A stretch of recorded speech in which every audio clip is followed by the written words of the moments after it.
Hi and welcome to City Life, the show that brings you an alternative look at what the UK's major cities have to offer. Today we're in Glasgow, considered one of the UK's trendiest cities. In tonight's show we'll be looking at the new art scene in Chez Camille, checking out retro fashion at Mr Ben's and chilling out in Mono, a hub for live music and great food. Glasgow is often thought of as Scotland's unofficial capital and attracts 3 million tourists a year. The people of Glasgow are famous for their friendliness, their sense of humour and, of course, their accents. However, today we're going to show you some of the city's hidden delights. So Cass, where are you off to first? I'm with Mr Ben's, so I'll catch you at the end of the programme. Okay, I'll see you later. Okay, bye.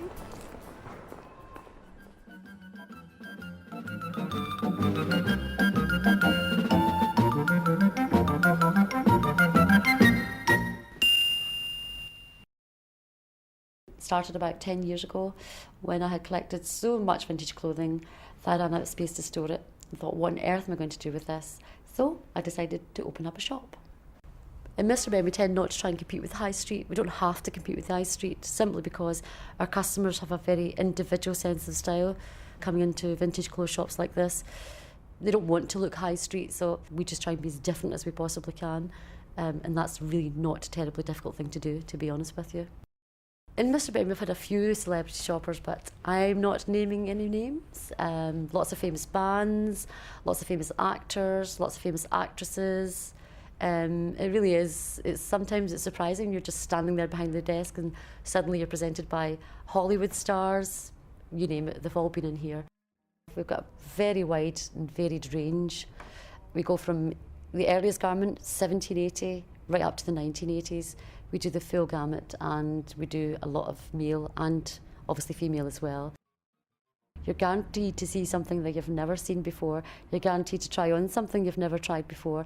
It's just fun. That's what it is, just a fun place to visit in Glasgow and different.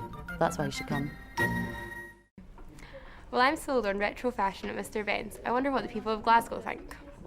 Being a visitor as well, you really notice the style that's prevalent in, like, for instance, like let's say it's the 80s kind of look that everyone's wearing, and you really notice it here, whereas in Canada it's far more casual.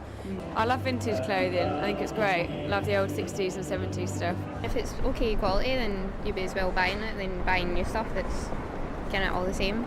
I think especially students and things are getting into their second-hand shops and things, and there's quite a lot of individual styles going about. I buy clothes that I quite like, and I just happen to like sort of old looking clothes. You know, I like the fact that they've got a lot of character to them, and I feel that sometimes when you wear new clothes you have to break them in. With vintage clothes you just buy them as they are and you kind of carry it on. With wearing vintage, you're looking for something that's really unique and unusual, and one of a kind generally as well. Not everywhere, or not mass produced. Quite a positive response there. It just goes to show that shopping in Glasgow is not just about the big high street names, but also the smaller, independently owned stores like Mr Ben's. I wonder how Adam's getting on in Mono.